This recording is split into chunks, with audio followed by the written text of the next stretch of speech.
আমি গুটি কয়েক গুরুত্বপূর্ণ বিষয়ে কথা বলবো আপনাদের সামনে। তার জবাব যেগুলো দিতে চাইবো ভেবেছিলাম, সেই জবাব बैठने के लिए बोलो ना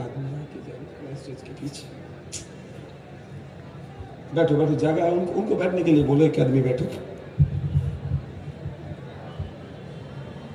গুটি কয়েক কথা বলবো, তার মধ্যে বেশ কিছু কথা আমাদের শামীমদা, আমাদের বিকাশ স্যার, আমাদের নেতৃত্বরা বলে দিয়েছেন। তারপরেও আমি বলছি, আমার সিকিউরিটি নিয়ে অনেকের জ্বালা। আমি আপনাদের কথা দিচ্ছি, আমি সিকিউরিটি ছাড়া 2.5 বছর এমএলএ ছিলাম, আমার সিকিউরিটি লাগেনি।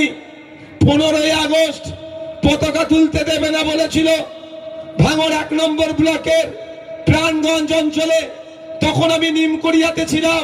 নিমকড়িয়ার আমার সাথে শয়ে শয়ে মানুষ বলেছিল, ভাইজান আপনার সাথে আমি পতাকা তুলতে যাব। আমি তাদেরকে বলেছিলাম, আমার এই সোনপুর ব্রিজ নয়, ভাঙড় কলেজ মাঠের ব্রিজ, অর্থাৎ 2 নম্বর ব্লক যেন না পার হয় আমার গাড়ির সাথে, আমি একাই যাব, জাতীয় পতাকা তুলবো। কার সাহস আছে আটকায় আমি দেখব। একা গিয়েছিলাম। ওখানে যাওয়ার পরে নেতৃত্বরা এসেছিল, সেখানে আমি জাতীয় পতাকা বাঁশ পুঁতে জাতীয় পতাকা ওখানে উত্তোলন করেছিলাম। সেই সাহসী নিয়ে আমি ঘুরি। কিন্তু প্রশ্নটা নয়, নওশাদ সিদ্দিকী সিকিউরিটি নিয়ে ঘুরলে অমিত শাহ সিকিউরিটি হয়ে যায় না? আমি আজকে এখান থেকে একটা চ্যালেঞ্জ আমিও করছি, নওশাদ সিদ্দিকী সিকিউরিটি ছেড়ে দেবে, রাজ্যের সিকিউরিটিও লাগবে না। অন্তত উনি এটা ঘোষণা করুক, দিল্লিতে যখন উনি এমপি হয়ে যান, ফ্লাইট থেকে নামে সিআইএসএফরা তাকে মেন গেট অব্দি ছেড়ে দেয়। তারপরে মেন গেট থেকে পার্লামেন্ট, পার্লামেন্ট থেকে তার বাসভবন বা উনি যেখানে থাকেন সেইখানে তিনি দিল্লি পুলিশের কোনো সহযোগিতা নেবে না, তথা অমিত শাহর পুলিশের কোনো সহযোগিতা নেবে না। এই এগ্রিমেন্টে আসুক, আজকে এগ্রিমেন্ট করলে সকালে এগ্রিমেন্ট করবে, 1 ঘন্টার মধ্যে আমি আমার নিরাপত্তা রক্ষী ছেড়ে দেবো। কি বলছি বুঝে আসছে? দিল্লি পুলিশ কার আন্ডারে থাকে? অমিত শাহজির আন্ডারে থাকে। সিআইএসএফ অমিত শাহজির আন্ডারে থাকে। আমি কেমন ভাবে পেয়েছি, একাধিকবার চিঠি করেছি রাজ্য সরকারকে, অ্যাজ অ্যান এমএলএ যে সিকিউরিটি প্রোভাইড পাওয়ার দরকার, মুখ্যমন্ত্রী সে সিকিউরিটি আমাকে দেয়নি, সিকিউরিটি আমাকে দেয়নি। তারপরে স্পিকার স্যারকে করেছি চিঠি, তারপরে কেন্দ্রের স্বরাষ্ট্রমন্ত্রীকে করেছি, কেউ আমার ডাকে সাড়া দেয়নি। আমাদের আইনজীবী শামীম ফিরদাউসদার সাথে আলোচনা করে সেই 5 টাকার পেনের খোঁচা দিয়ে আজকে সিকিউরিটি পেয়েছি। এর খোঁচাতে পেয়েছি, কারো দানে আমি পাইনি, এতটুকু মাথায় রাখবেন।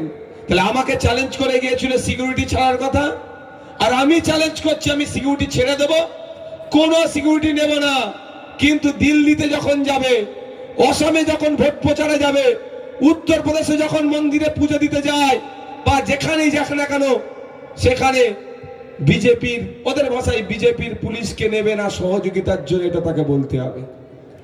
নিজের বেলায় আঁটি আঁটি আর পরের বেলায় দাঁত কাপাটি, সেই হয়ে গেছে এর অবস্থা। নওশাদ সিদ্দিকীর বিরুদ্ধে তো বলতে হবে, বলার তো জায়গা খুঁজে পাচ্ছে না। ভাই বলার জায়গা খুঁজে পেলে তো বলবে, সে খুঁজে পাচ্ছে না জায়গা। সাদা জামা, যদি একটা দুটো দাগ, তাও ভাঙড়ের মানুষের ফুল ছুঁড়েছে, ফুলের দাগ, অন্য কিছু না। তাই আমার নামে মিথ্যাচার করতে হবে। কি বলছেন তিনি? এসআইআর যখন হচ্ছিল কোথায় ছিল? আমি এই জায়গা থেকে বলতে চাই, হয় আপনি বলুন আপনার কথাটা ভুল হয়েছে। আপনি ঘোষণা দিয়েছিলেন মিডিয়ার সামনে বসে, একটা পশ্চিম বাংলার বৈধ ভোটারের নাম যদি কাটা যায়, 1 লক্ষ মানুষকে নিয়ে দিল্লির নির্বাচন কমিশনের অফিস ঘেরাও করব। পশ্চিম বাংলার 27 লক্ষ মানুষের নাম কাটা গিয়েছে, আপনি কত মানুষকে নিয়ে গিয়ে নির্বাচন কমিশনের অফিস ঘেরাও করেছেন? এর জবাবটাও ভাঙড়ের মানুষ জানতে চাইছে। বুঝতে পারছেন? যখন মমতা ব্যানার্জি নাটক করছিল আমার লাশের উপর এসআইআর হবে, তখন নওশাদ সিদ্দিকী তখন সুপ্রিম কোর্টে চলে গিয়েছিল এই এসআইআর এর হাত থেকে আপনাকে বাঁচানোর জন্য। আজকে ভাঙড়ের মানুষের নিউড়ে গেছে কেন বলো তো? না, আজকে চার্জ কম আছে। কারিমুল, চার্জ ভালো দিওনি নাকি? হ্যাঁ আসাদুল, তো চার্জ নেই কেন তোমার লোকেদের? হ্যাঁ হ্যাঁ, চার্জ, বাংলার মানুষের চার্জ না থাকলে হবে না। ভাঙড় এমন চার্জ দিয়েছে রাজ্যকে, দিকে দিকে ভাঙড় 2 তৈরি করবে বলছে। আপনাদের বলি, আমি চ্যালেঞ্জ করছি, মমতা ব্যানার্জির করা মামলা নাম্বার আর নওশাদ সিদ্দিকীর করা মামলা নাম্বার দেখবেন। আমার 68,938/2025 সুপ্রিম কোর্টে আমি মামলা করেছি এসআইআর নিয়ে। আর মমতা ব্যানার্জি 2025 সালে করেনি, 2026-এর এসে করেছে। তিনি সব ঘেটে ঘ করে দিয়েছে, ধরা পড়ে যাবে, সেই জন্য উনি বাঁচার জন্য হচ্ছে। বন্ধুগণ, গতকালকে এসে, এই গতকালকেই তো নাকি, আমি তো ছিলাম না, গতকালকে এসে অনেক কথা বলেছে। আরাবুল ইসলামকে কেন দলে নিয়েছে, ওনার বুক ফেটে একদম একাকার হয়ে যাচ্ছে। সত্যি তো, কেন নিয়েছে? আমি যদি স্টেজ থেকে প্রশ্ন করি, করতেই হয়, নন্দীগ্রামের বর্তমান তৃণমূলের যিনি প্রার্থী, তার নামে মুসলমানদেরকে খুন করেছে এই অভিযোগ আছে। সে তখন বিজেপিতে ছিল, এই খুনের মামলা চলছে তার নামে। সকাল পর্যন্ত সে বিজেপির নেতা ছিল, আর দুপুরের পরে তৃণমূলের নেতা হয়ে তাকে নন্দীগ্রামের প্রার্থী কোন মুখে করলো, যে মুখে আরাবুল ইসলাম সাহেবকে নিয়ে সমালোচনা করছে। শুধু তাই নয়, 294টার মধ্যে একাধিক প্রার্থী আছে যারা বিজেপি থেকে এসেছে। তারপর এখন কথা তাহলে কি নিয়ে বলছে? আরাবুল ইসলাম সাহেব একবারে নিয়ে ভাঙড়ের মানুষকে আর একবার জানাতে চায়, আমার যে 3 ভাই খুন হয়েছে তাদের পরিবারের কনসার্ন নিয়েছি। এটা আরাবুল সাহেবকে বলেছিলাম, যদি তারা ক্ষমার নজরে দেখে তারপরে আলোচনার টেবিলে বসা হবে, তার আগে আমরা বসবো না। আমাদের কর্মীরাই আমাদের সম্পদ, কর্মীর পরিবার যদি ছাড় দেয় আলোচনা হবে। আলোচনা করেছি, তাদের পরিবার এগ্রি হয়েছে, আরাবুল ইসলাম সাহেবকে ক্ষমার নজরে দেখেছে, তারপরে আমরা যুক্ত করেছি। তাই নয়, আমাদের অঞ্চল নেতৃত্বদের মাধ্যমে বুথের নেতৃত্বদের সাথে আলোচনা করেছি যে আমরা নিতে চাই, এই শর্ত দিয়েছি, তোমরা যদি বলো তারপরে আলোচনার টেবিলে বসবো। এরা কনসার্ন দিয়েছে বলি তারপরে নিয়েছি। যেই দিন হাকিমুল সাহেব জয়েন্ট করলেন, তৃণমূলের বন্ধুরা কারিমুল, ওহিদুল, আসাদুল্লের জন্য ওদের দরদ উঠলে উঠলো। বুঝতে পারছেন না? কিন্তু এতটুকু মনে রাখবেন, হাকিমুল সাহেব জয়েন্ট করেছেন আসাদুলদের হাত থেকে পতাকা নিয়ে, আমার অঞ্চল নেতৃত্বের হাত থেকে পতাকা নিয়ে।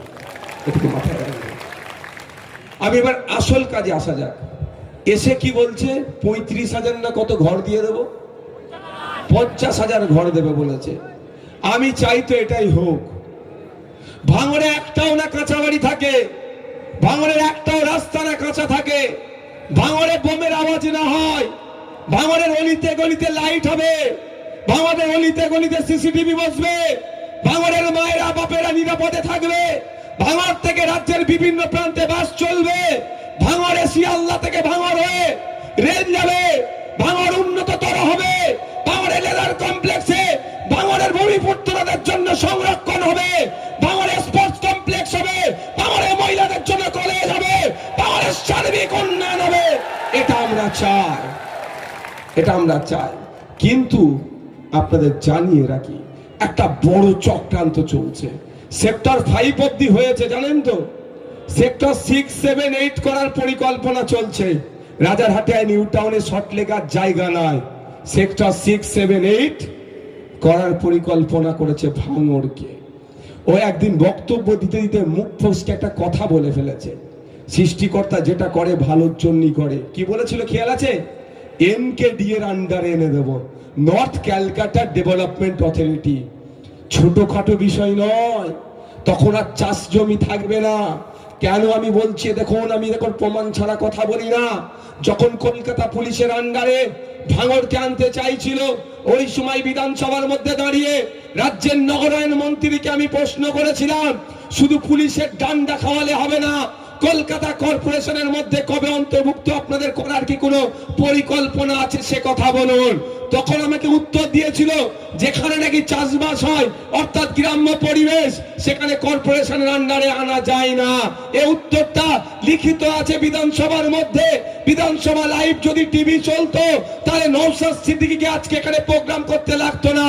এর পরিবর্তে এখন বাম বা এসএফ এর যেখানে প্রার্থী হয়েছে সেখানে প্রোগ্রাম করতাম।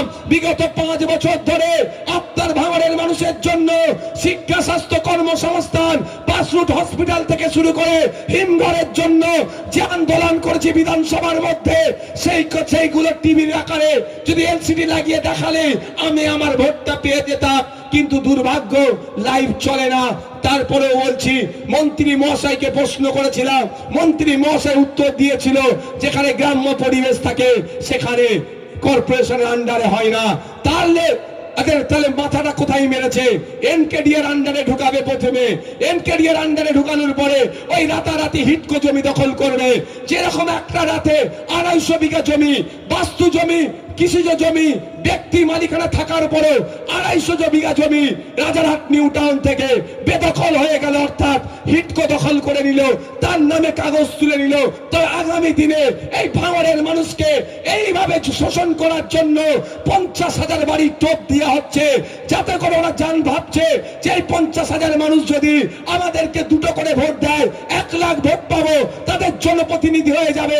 আগামী দিনে ভাঙড়ের জমি নিয়ে সেক্টর 6, 7, 8 তৈরি করব, অথবা এখানে ইন্ডাস্ট্রি বানাবো এবং সাথে সাথে এয়ারপোর্ট করব। এই সমস্ত জায়গাগুলোকে বল্লুচারতে ভেঙে দখল নেব। তখন জনপ্রতিনিধি নওশাদ সিদ্দিকী থাকবে না, বুক চিতিয়ে লড়াই করার মতো কেউ থাকবে না। এই ধান্দাকে সামনে রেখে 50,000 বাড়ি দেওয়ার গল্প শুনিয়েছে।